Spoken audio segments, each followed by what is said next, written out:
La musique soul, ce n'est pas seulement une histoire de notes et de mélodies. C'est une histoire d'émotion, de lutte et de transformation. Elle est née à un moment où l'Amérique était en pleine mutation, un pays tiraillé entre ses rêves de liberté et ses réalités de ségrégation. Nous sommes dans les années 50 et 60. D'un côté, il y a la jeunesse noire qui commence à revendiquer ses droits et sa place dans la société. De l'autre, une nation qui se cherche au milieu des tensions raciales, des manifestations et des violences. La musique soul s'élève alors comme un cri du cœur, comme une voix qui refuse de se taire. Alors ce soir, à travers les chansons, nous allons revivre ce moment où la musique soul portait les espoirs et les douleurs d'un peuple en quête de justice. Nous allons voyager de Détroit à Memphis, du son lisse et raffiné de Motown à la puissance brute de Stax. Parce que la soul, c'est plus qu'une musique. C'est une histoire et ce soir, nous allons la raconter. La soul, c'est le son des églises noires où le gospel résonne. C'est le blues des champs de coton.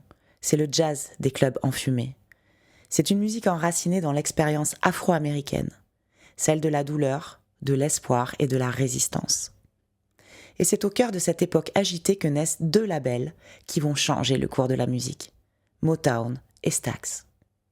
Deux maisons de disques, deux villes, deux visions. Motown voit le jour à Détroit en 1959 sous l'impulsion d'un homme, Berry Gordy.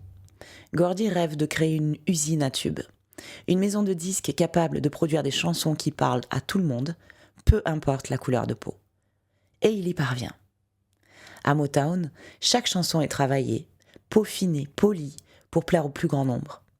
C'est une musique qui franchit les frontières raciales et s'impose dans les foyers américains. The Supremes, Marvin Gaye, Stevie Wonder, The Temptations. Les stars de Motown deviennent les ambassadeurs d'une jeunesse noire qui commence à se faire entendre et surtout à se faire aimer. Mais plus au sud, à Memphis, une autre histoire s'écrit. Stax Records naît en 1957, dans un ancien cinéma reconverti en studio d'enregistrement. Ici, la musique est différente. Elle est brute, directe, parfois même improvisée. Les artistes enregistrent en une seule prise, capturant l'intensité du moment. Otis Redding, Sam et Dave, Isaac Hayes. La musique de Stax ne se contente pas de séduire, elle frappe droit au cœur. Elle reflète les rues poussiéreuses de Memphis, le mélange du gospel, du blues, du rhythm and blues. C'est une soul plus viscérale qui raconte la réalité d'une Amérique encore profondément marquée par la ségrégation. Motown et Stax ne sont pas seulement des maisons de disques, ce sont des symboles. Elles incarnent deux visages de la lutte pour les droits civiques. Motown, c'est la fierté noire qui s'invite à la table du succès mainstream. Stax, c'est la revendication brute, sans compromis, d'une Amérique noire qui refuse de rester dans l'ombre. Et, ensemble, elles donnent une bande-son à la lutte, une musique qui accompagne les marches de Selma Montgomery, qui résonne lors des discours de Martin Luther King, qui inspire les rêves de liberté et d'égalité.